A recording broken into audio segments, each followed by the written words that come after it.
Last year, the Minnesota Vikings defense was ass. Thank you. And with the new regime, Kevin O'Connell, Ed Donatel, easy Ed Donatel coming in and changing from the 4-3 to the 3-4. Regime change, scheme change, and you had talent. You had Pro Bowlers and Hall of Famers at all three levels of the Vikings defense. And the returns so far have been sort of iffy. But yes, you have to factor in new scheme, new team, all of that stuff. And the Vikings defense, has it actually been good? Has it improved from last season? We want to do a full-on investigation. And yeah, I mean, last year defense, yeah, not so much. Even though Zimmer's never had a bad defense, can find cover two corners down at the 7-Eleven. Woo! That's right, man. But Ed Donatel, I still think that it's too much of a coinky-dink that Kevin O'Connell hires as his assistant head coach Mike Pettin, a guy who has 10 years of head coaching and defensive coordinator experience. Who knows? Who knows, man? But you have to factor in who the Vikings have played so far. They've given up 20-plus points to every single team except for the Packers. But the Packers are 22nd in the league in points and 9th in yards. Eagles 7-4. The Lions are one of the better offenses in the league, man. Except for also their average is being brought down by the Patriots game where they put up a goose egg. Now they had been 1-1 previously. I mean, how do you put up 45 points at home and lose to the Seahawks week 4?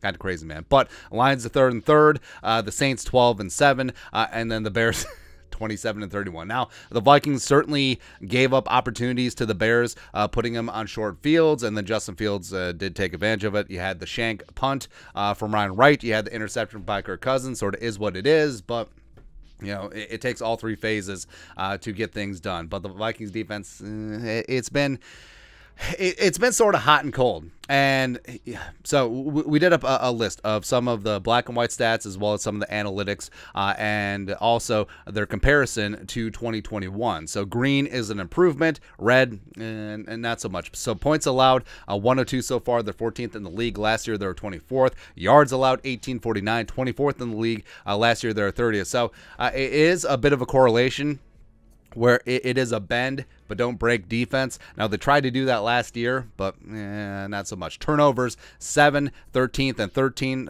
this year and last year. First down, 19th. Last year, 30th. It just wasn't very good last season trying to stop the other team from moving the chains. Passing yards per attempt, 28th this year. And so this is a bit of a juxtaposition because eye test wise, it seems like the Vikings are giving up a lot of yards on the ground. Now, it may just be more cognitive dissonance. It may just be more they're giving up yards in big time spots, high leverage situations, but they're actually middle of the pack in terms of yards allowed per attempt, but they're near the bottom in terms of passing yards per attempt. Now, a lot of that is lack of pass rush beginning 4, lack of blitzing, although Donatel has stepped it up week 5 against the Bears, as well as the cornerbacks playing 8 yards off the receiver. Also, you have to factor in the Vikings under Zimmer played a lot more man-to-man. This time around with Ed Donatel, they're playing a lot more zone, especially soft shell, marshmallowy. Points per drive, the Vikings 2.0, 17th versus 19th last year, about the same. Yards per drive, 36.2, 25th versus 23rd. Again, also same. Now, this is where the stark difference comes in. And this one is rather shocking. Just the juxtaposition where third down for what? Last year they were 4th in the league. This year they're 13th at 36.2%, which is not good. But last year, how are they 4th? How are they 4th on third down? How are they 14th in red zone defense last year and they're still that bad? It's really shocking, man. It just means that other teams were racking up and jacking up yards and stats on first and second down and also scoring from outside the red zone, giving up long touchdowns. That could be it. Sometimes stats lie. But the Vikings on 3rd and 4th down, not so great this year. Also, red zone is where they're just getting slayed. So the whole bend but don't break thing, sure, it applies when you hold the other team to field goal, but once they get into the red area, they're scoring touchdowns on 76.9% of their drives against Ed Donatel's defense, which is not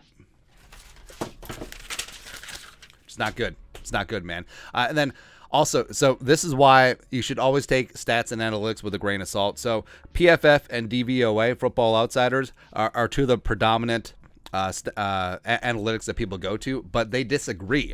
They disagree on the quality and caliber of the Vikings defense because PFF has the Vikings defense 10th in their overall defensive ratings this year. DVOA has them all the way down to 28th. Last year, sort of flipped. Last year, PFF had them at 20th.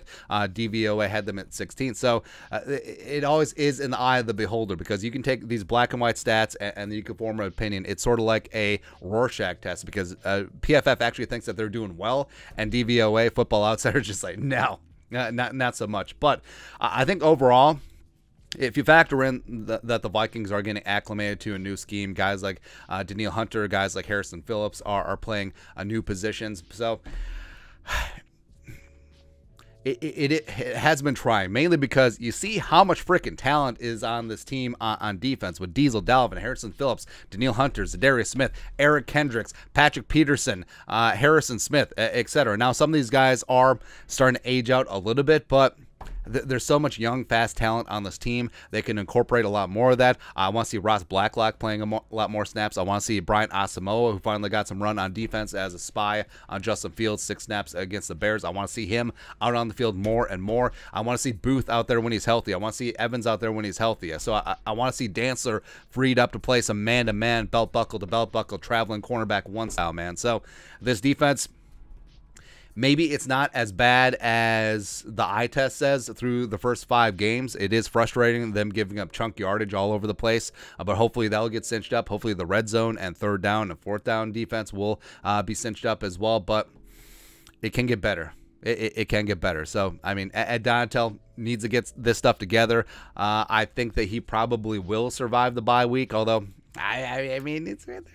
It's right there. But your thoughts are thoughts. An investigation. Is the Vikings defense actually good? Let us know in the comment section below. Subscribe for daily Vikings takes. Want to support the work? Put a little something in the Venmo. But till next time, Skol, production value.